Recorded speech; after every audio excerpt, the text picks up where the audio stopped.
여러분 반갑습니다. 주식의 맥모닝입니다. 이번 시간에는 SK하이닉스, 오늘 삼성전자가 4% 전후의 상승을 보이고 있는 것과 달리 오늘도 전체 시장 플러스임에도 불구하고 미국 증시 큰 폭으로 상승했죠. 그럼에도 불구하고 장중에 상승 흐름을 보이다가 지금 현재 약세 흐름을 보이고 있습니다. 그 하락의 원인과 전체적으로 삼성전자랑 비교해서 어떤 흐름으로 갈지 한번 보도록 하겠습니다. 간밤에 지난주 미국 증시가 큰 폭으로 올랐었죠. 그에 발맞춰서 마이크론테크도 상승세 3.5% 상승세가 있었습니다. 그러면 그 전날 마이크론테크도 마찬가지로 큰 폭의 하락세와 더불어서 그의 영향을 받아서 SK하이닉스도 큰 폭으로 빠졌다 이렇게 볼 수 있겠는데, 반대로 금요일날 새벽에 마이크론테크는 3%대 상승세를 보이고 있음에도 불구하고 SK하이닉스는 전일의 저점을 깨트리는 그런 지금 흐름이 보이고 있습니다. 그러면 과연 앞으로의 흐름을 어떻게 볼지 좀 답답한 면이 있을 텐데, 한번 보시면 일단 마이크론테크와 SK하이닉스가 오늘 흐름도 대비되지만 더더욱 대비되는 부분은 삼성전자와 흐름이 더더욱 대비된다 이렇게 볼 수 있겠는데, 그 부분 보시면 최근에 저점 그리고 최근에 수개월간의 흐름을 보시면 삼성전자랑 SK하이닉스는 같은 궤적을 그려왔었습니다. 역시나 SK D램 그 다음에 낸드 플래시, 삼성전자는 또 비메모리 쪽을 시스템 반도체를 또 이렇게 대대적으로 준비하고 있지만 그 부분을 제외한다면 거의 같은 흐름으로 간다 이렇게 볼 수 있겠는데, 최근에 며칠 상간에 완전히 대비되는 흐름을 보이고 있다. 그 흐름에 이렇게 차별화가 보이는 그 부분을 두 가지 요인으로 한번 살펴본다면, 일단 첫 번째로 기업 IR 3분기 실적을 통해서 IR에서 밝혔듯이 삼성전자는 어떤 공급 축소에 대해서 일축했죠. 공급 축소는 없다 이런 생산 밝혔고, 그 다음에 SK하이닉스는 금융위기 2008년 금융위기에 준하는 경영 대응 전략으로서 공급을 일부 축소하겠다, 생산을 축소하겠다 이런 발표를 했었습니다. 그러면 SK하이닉스가 먼저 이 발표를 함과 동시에 그 부분이 일부 호재, 향후에 디램가가 상승할 수 있다는, 공급 축소에 따라서 상승할 수 있다는 그 기대감에 SK하이닉스도 올랐었습니다. 근데 뒤이어 삼성전자가 실적 발표해서 우리는 공급 축소 없다 이렇게 되면서 거기서 SK하이닉스가 밀리고, 그 다음에 삼성전자가 올라가는 그런 흐름을 보이고 있다 이렇게 보시면 되겠습니다. 그러면 향후에 어떤 경영 전략 판단을 좀 두 회사가 양사가 좀 다르게 해석했다 이렇게 볼 수도 있겠는데, 향후에 시간이 지나서 내년도 갔을 때 마찬가지로 반도체 경기가 계속해서 생각보다 침체 국면을 더더욱 지속된다. 그렇게 된다면 그때 가서는 오히려 방어적으로 경영 전략을 짰던 SK하이닉스가 좀 더 유리한 국면이 차후에는 펼쳐질 수 있겠습니다. 근데 현재로서는 내년에 이 사이클이 턴한다고 지금 예상을 하고 있죠. 그런 과정에서 SK하이닉스는 축소 발표를 했고, 삼성전자는 축소 없다 이런 의견을 밝혔기 때문에 그런 계획과 더불어서 향후에 턴한다 이렇게 했을 때는 삼성전자가 좀 더 캐파 측면에서 유리한 부분이 있겠죠. 그 부분을 삼성전자는 호재 그리고 SK하이닉스는 악재 이렇게 반영해서 최근에 주가 차별화가 있었다 이렇게 첫 번째 포인트 볼 수 있겠고, 그 다음에 두 번째로 볼 수 있는 포인트는 최근에 중국의 시진핑 3기가 이제 곧 출범됨으로 인해서 중국이 대만을 계속해서 흡수 합병하려는 그런 여러 가지 계속 찔러보는 그런 시도가 있죠. 그와 관련해서 최근에 TSMC가 하락 흐름을 보이고 있습니다. 이 부분은 어떤 정치적 리스크 관련해서 이 부분 더해져서 대만 증시 그리고 TSMC가 계속해서 하락 흐름을 보였다.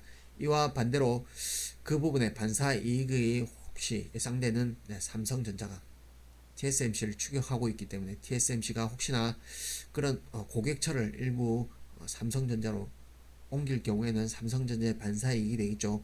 그 부분과 관련해서 지금 독자적으로 지금 초강세 흐름을 보이고 있다 이렇게 보시면 되겠습니다. 그러면 앞으로도 계속해서 SK하이닉스와 삼성전자가 이러한 반대되는 흐름을 보일 것인가? 그 부분은 큰 줄기상 그렇게 가기는 좀 어렵다 뭐 이렇게 보겠는데, 혹시나 대만의 TSMC 그리고 대만과 중국 간의 어떤 실질적으로 전쟁을 불사하는 그런 무력 충돌이 있다. 그렇게 되면 거기서 삼성전자의 쪽으로 좀 더 상방이 열리는 그런 흐름이, 그리고 SK하이닉스와 차별화된 흐름이 나올 수는 있겠습니다. 그 부분은 아니라면 전체적으로 큰 흐름은 맥락은 SK하이닉스와 삼성전자가 같이 갈 수밖에 없다. 그런 관점에서 보신다면 현재 삼성전자 위치는 SK하이닉스로 본다면 대략 9만 6천원, 9만 7천원 위치에 있다고 보겠습니다. 그러면 SK하이닉스와 삼성전자의 그 갭이 대략 10% 이상 지금 차이가 벌어졌다 이렇게 볼 수 있겠고, 그 다음에 삼성전자와 비교를 한다면 SK하이닉스 기준으로 삼성전자 주가로 환산한다면 지금 현재 53,000원 위치, 삼성전자의 53,000원 위치가 현재 SK하이닉스 위치다. 이렇게 보신다면 양사 간에 지금 갭이 벌어졌다.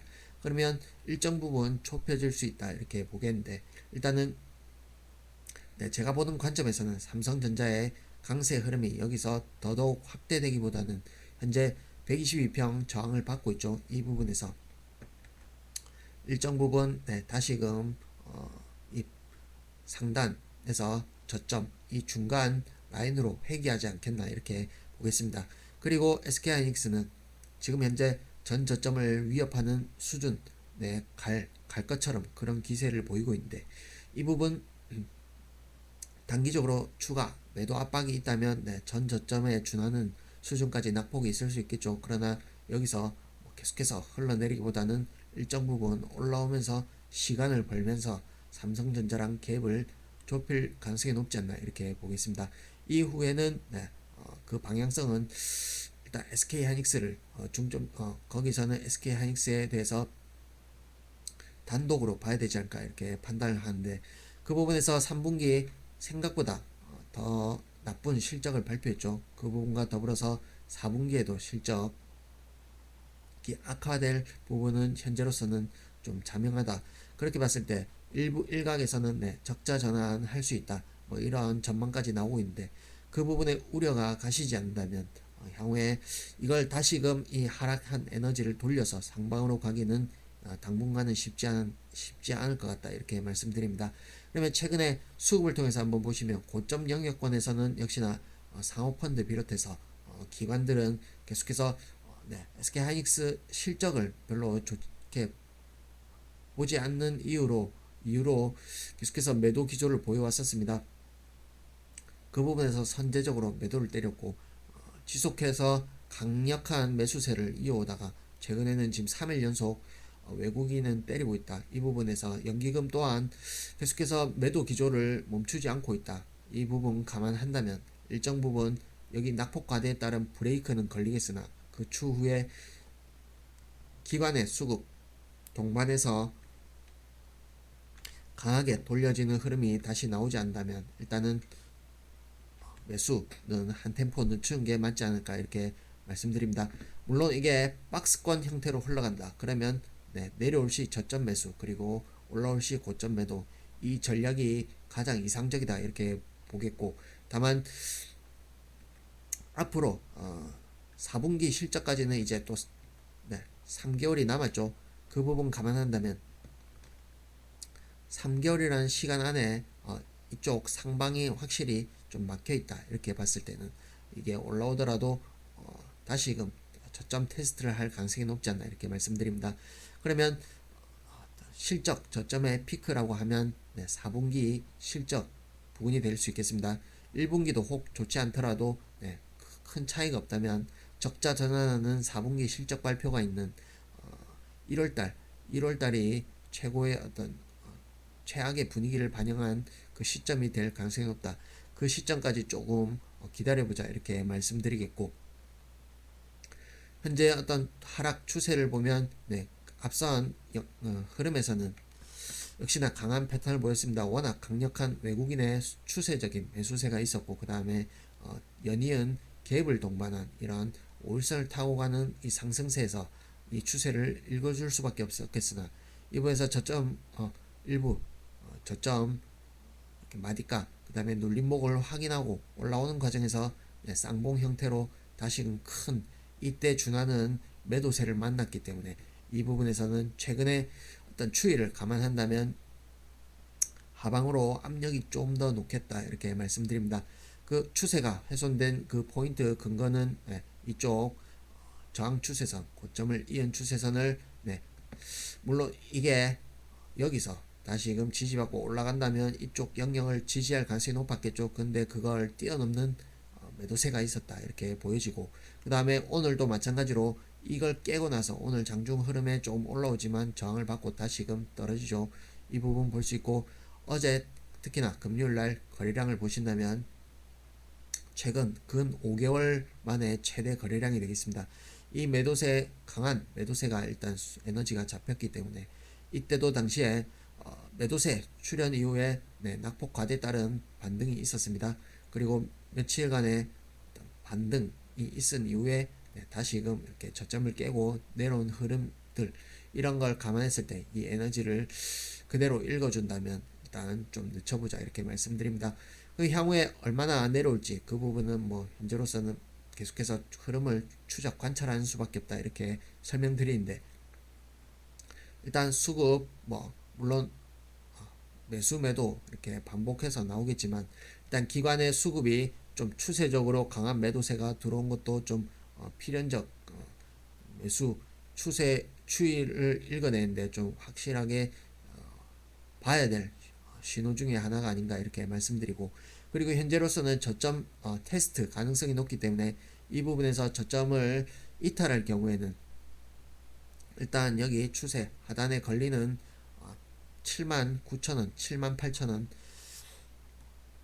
일단 1차적으로는 78,000원에서 79,000원 이쪽 라인 한번 체크해 보시고 혹시나 흐름 전체 시장의 흐름이 악화된다라든지 아니면 일정 부분 반등 이후에 조정세를 거치고 다시금 하락 쪽으로 추세 파동이 나온다 이렇게 그렇게 강화될 경우에는 여기서 기술적으로 잡히는 흐름 그 훨씬 하단도 일단은 가능성은 열어둬야 되겠다 이렇게 말씀드립니다. 그래서 갖고 계신 물량은 장기적으로 갖고 가시되 추가 매수 물량 내지는 비중 조절 그 부분에선 좀 서두르지 말자 이렇게 말씀드리고 오늘이 10월 말일이죠. 그래서 월봉이 완성된 날인데 여기 보시면 최종적으로 이때 5년 2평을 지지했었습니다. 지지하고 지난달에 깨뜨렸죠. 깨뜨리고 이번 달에 강한 반등세와 함께 다시금 올라서는 시도가 있었지만 결과적으로 종가상 현재 어떤 시세에서 큰 변화가 없다면 꼬리를 달고 저항을 확인하고 음봉 종가 거의 저가로 마감하는 그런 안 좋은 봉이 완성이 된다. 이 월봉상 패턴상으로는 추가 하락을 일부 좀 열어둬야 된다 이렇게 말씀드립니다. 주봉상으로도 이렇게 보시면 일단 여기 5,2평이 되겠습니다. 주봉의 5,2평 즉 일봉상으로 따지면 대략 한 22평 정도 되겠습니다. 이쪽 특히나 이때 이 갭을 메우는 그러한 과정이 펼쳐지는지 이걸 확인하는 건 중요하겠다. 이 부분을 강하게 다시금 돌려 세우는 흐름이 펼쳐지기 전까지는 일부 좀 한 템포 늦춰보자 이렇게 말씀드리겠습니다. 이 흐름이 추세 상승 내지는 강력하게 돌리는 흐름으로 나간다. 그러면 이때 어떤 갭은 좀 메우지 않았어야 좀 그 부분이 유효하다 이렇게 보겠는데 일단 이 갭을 메웠죠. 그래서 추세 상승으로 볼 만한 근거가 현재로서는 매우 미약하다. 이런 관점에서는 일부 추매 관점에서는 조금 늦춰보자 이렇게 말씀드리겠습니다. 대응 전략 잘 세우시고 성공 투자하시고 이후에 또 차입들 하겠습니다. 고맙습니다.